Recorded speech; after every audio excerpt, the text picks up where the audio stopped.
A história se passa no século XIX, em tempos remotos, na cidade de Itaguaí, quando o médico Simão Bacamarte mudou-se para Itaguaí, depois de seus estudos na Europa. É considerado por muitos o melhor médico do Brasil. 40 anos, casado com Dona Varista, uma mulher não bonita e nem simpática, mas com condições de dar ao médico filhos. Quando isso não acontece, Dr. Bacamarte mergulhou totalmente no estudo e na prática da medicina. Dentro dela, interessou-se pela neurologia, estudando assim a sanidade e a loucura humana. Então ele pede licença ao governo de Itaguaí para construir um lugar para o estudo e tratamento de loucos da cidade, fundando assim a Casa Verde.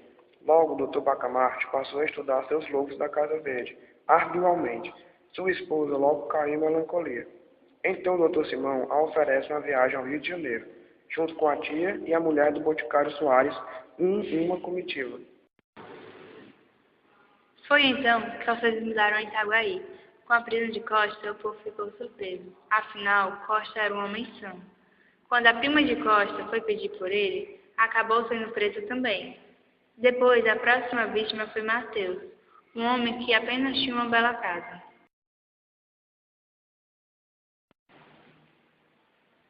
O povo da cidade depositou sua última esperança em Dona Evarista, que voltava da cidade.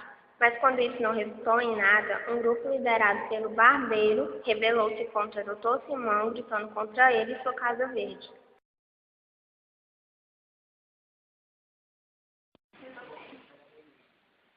Como o Dr. Simão negou a liberdade dos detentos, foram em direção à Câmara, continuando sua revolta. Lá o barbeiro Porfírio foi colocado no poder. Nenhuma atitude foi tomada contra a Casa Verde, e mais pessoas foram presas. Até Dona Evarista foi considerada por algum tipo de loucura, alguma de mania sumptuária, e levada também. Dr. Simão faz um acordo com a Câmara e liberta todos os loucos e interna os são, sob a alegação que mudará sua teoria. Quando todos foram curados e não restava mais ninguém na Casa Verde, Dr. Simão internou-se. Morreu 17 meses depois. A pergunta é, será que o médico era o real louco de Itaguaí?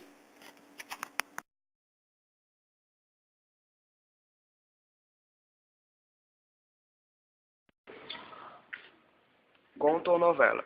Na visão de muitos historiadores, o Alienista trata-se de uma novela. Já outros consideram um conto. Porém, a maioria dos críticos o considera um conto, por conta da sua estrutura narrativa.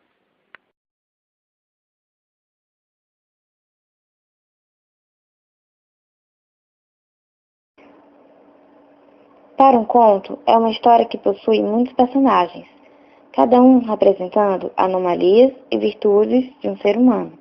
Há loucos de todos os tipos no livro. Podemos também perceber que Machado de Assis se fundamenta em possíveis cronistas.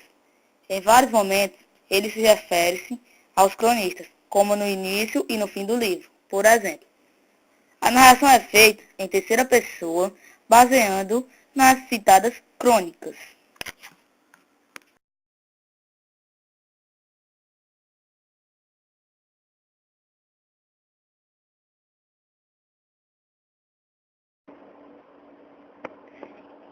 Embora Machado de Assis não seja um autor que se possa prender a um estilo de época, em O Alienista parece o estilo de época realista. Isso pode ser percebido em várias partes do livro. Como, por exemplo, características próprias do realismo, que estão no livro. O tom satírico e irônico que existe na obra, numa crítica ao mesmo tempo, veemente e humorística sobre a ciência daquela época.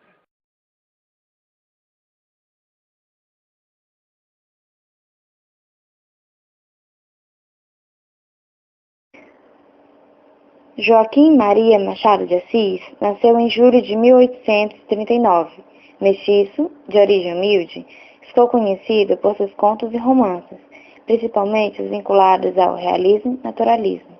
Em seus textos, ele faz análises críticas, algumas sarcásticas, das almas, valores e sentimentos. Sua produção literária divide-se em duas fases. A primeira, com as criações românticas, como Ressurreição, A Mão e a Luva. O segundo, o realismo-naturalismo, com Dom Casmurro e o alienista,